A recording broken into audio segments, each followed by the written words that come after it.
రెడ్డిదే నడుస్తుందట. ఆ తిరుపతి రెడ్డి శిష్యుడు శేఖరు మండల కాంగ్రెస్ పార్టీ ప్రెసిడెంట్. ఈ 70 మందిని తీసుకపోతే 2 డీసీఎంలు ఎక్కించి తీసుకపోతే అందులో ఎవరెవరు బీఆర్ఎస్ వాళ్ళు వాళ్ళను మాత్రమే ఇవాళ 21 మందిని రిమాండ్కు పంపినారు. మిగతా వాళ్ళందరినీ ఇంటికి పంపినారు. అలా కాంగ్రెస్ వాళ్ళు దాడి చేసిన వాళ్ళల్లో ఇప్పుడు నేను చెప్పిన పేర్లు ఉన్నాయి, వీడియోలో కనబడతారు, మీరు చూడండి. వాళ్ళని మాత్రం ఇంటికి పంపి ఎవరెవరైతే బీఆర్ఎస్ వాళ్ళో వాళ్ళనే పెట్టండి జైల్లో అని చెప్పి ఈ దాడి మొత్తం బీఆర్ఎస్ వాళ్ళే చేయించిండ్రు. ఈ దాడి మొత్తం రాజకీయ దాడి, ప్రజలు చేసింది కాదు అనే ఒక కుట్ర ప్రభుత్వం చేస్తున్నది. అనుముల రేవంత్ రెడ్డి చేస్తున్నాడు, ఆయన అన్న అనుముల తిరుపతి రెడ్డి ఆ మండల కాంగ్రెస్ పార్టీ అధ్యక్షుడు చేస్తూ ఉన్నాడు.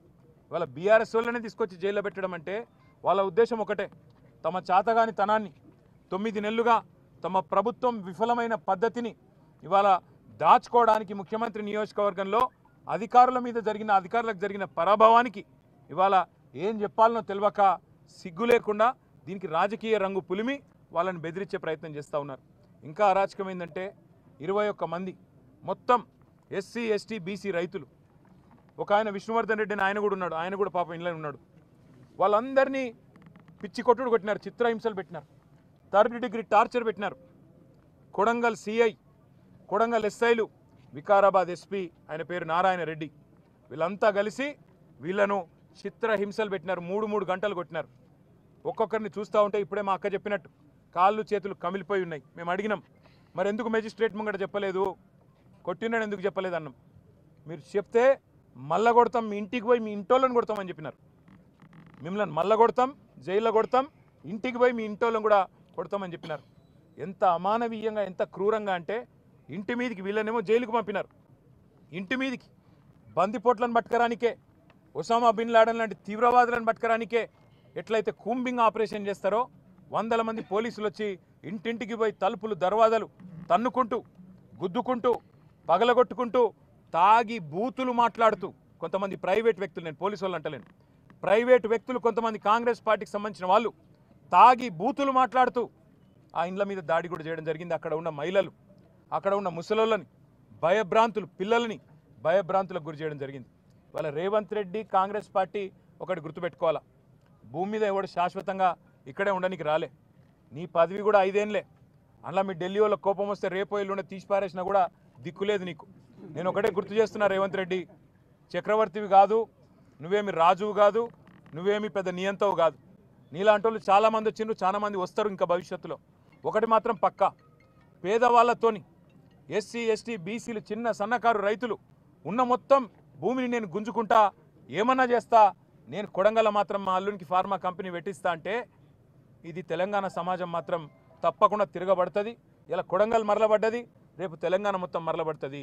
నీకు బాగా ఉన్నది, ఏదో కుట్ర అని చెప్పాలి, ఏందో జరిగిందని చెప్పాలి, జైల్లో పెట్టాలి. మా పట్నం నరేందర్ రెడ్డిని కూడా జైల్లో పెట్టిండు. సరే, రాజకీయ నాయకులను మమ్మల్ని జైల్లో పెడితే పెట్టినావు, మేము చూసుకుంటాం. ఎందుకంటే నిన్ను ఏం చేయాలో రేపు మేము అధికారంలోకి వచ్చినాక మాకు కూడా తెలుసు, మేమేం వదిలిపెట్టాం. కానీ ఒకటి మాత్రం పక్కా, ఇవాళ ఈ 21 మందిని ఎవరినైతే నువ్వు జైల్లో పెట్టినావో వాళ్ళ కుటుంబాలు, వాళ్ళ ఉసురు నీకు, నీ పార్టీకి తప్పకుండా తాకుతుంది. ఏ పేద ప్రజల ఓట్లతోనైతే కొడంగల్లో గెలిచినవో, ఏ పేద ప్రజలకైతే 420 హామీలు ఇచ్చి 6 గ్యారంటీలు 100 రోజులని నమ్మబలికి అఫిడవిట్లలో సంతకం పెట్టి గెలిచినవో, ఇలా వాళ్ళ ఉసురు పోసుకుంటున్నావు చూడు, తప్పకుండా వాళ్ళ ఉసురు నీకు తాకుతుంది. నేను ఒకటే మాట చెప్తా ఉన్నా, ఆ కుటుంబాలన్నిటికీ కూడా మీకు మొత్తంగా బీఆర్ఎస్ అండగా ఉంటుంది. తప్పకుండా 21 కుటుంబాలను మిమ్మల్ని బయటికి తీసుకొచ్చేదాకా బెయిల్ మీద న్యాయ పోరాటం మేమే చేస్తాం. రాఘవేంద్ర యాదవ్ అనే తమ్ముడికి నేను చెప్పిన, తమ్ముడు నా ఉద్యోగం ఏమవుతుంది అన్నా అని అడిగిండు. నీ ఉద్యోగం ఏం కాదు, రేవంత్ రెడ్డి మెడలు వంచైనా సరే నీ ఉద్యోగం అవసరమైతే సుప్రీంకోర్టు దాకా కొట్లాడతాం, నీ ఉద్యోగం పోనీయం తమ్ముడు అని చెప్పిన.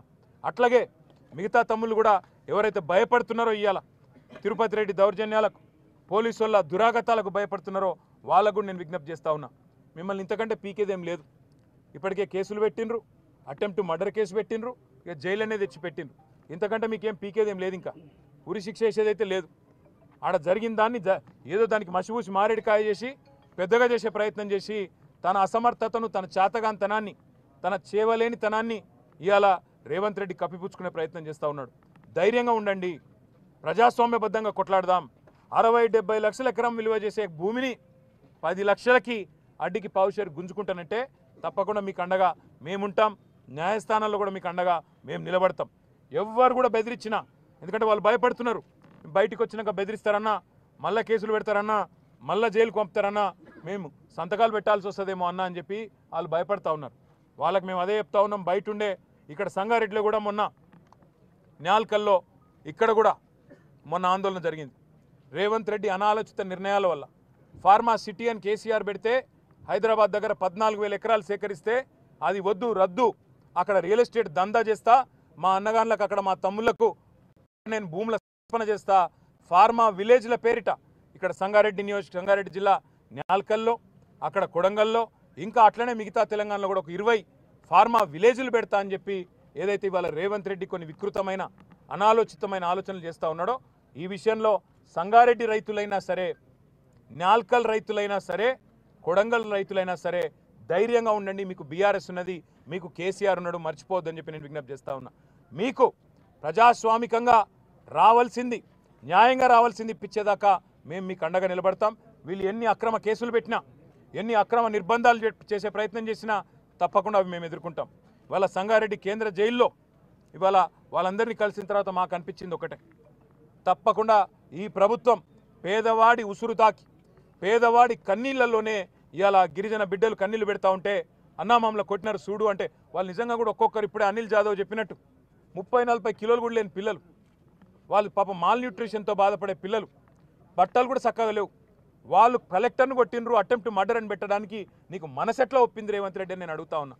చేతనైతే మాతోని కొట్లాడు, చేతైతే రాజకీయ నాయకులుగా మాతోని తలపడు, అంతేగాని పేదలకు ఈ రకమైన కష్టం కలిగించవద్దు. బేషరతుగా ఇక్కడైనా సిగ్గు తెచ్చుకొని ఈ కేసులన్నీ వెంటనే రద్దు చేయాలి, వాళ్ళని వెంటనే విడుదల చేయాలని చెప్పి మేము డిమాండ్ చేస్తూ ఉన్నాం. దాంతోపాటు ఇంకా రాష్ట్ర వ్యాప్తంగా ఫార్మా విలేజ్ల పేరిట సంగారెడ్డిలో కావచ్చు, ఇంకొకడ కావచ్చు, ఏదైతే ఇవాళ పేదల నోళ్లు కొట్టే ప్రయత్నం జరుగుతుందో తప్పకుండా అక్కడ కూడా బీఆర్ఎస్ పార్టీ పేదలకు అండగా ఉంటుంది, రైతులకు అండగా ఉంటుంది అనే మాట కూడా మీకు చెప్తూ, ఆ కుటుంబాలన్నిటికి కూడా మేము బయట కూడా మా అక్క కూడా ఇప్పుడే చెప్పింది, ఒక ప్రెగ్నెంట్ అమ్మాయి ఉంది అందులో జ్యోతి అని, రేపు సత్యవతి రాథోడ్ గారు స్వయంగా ఆ అమ్మాయిని హాస్పిటల్ కూడా తీసుకొని పోతా ఉన్నారు. ఇది బీఆర్ఎస్ పార్టీ యొక్క మానవత్వం.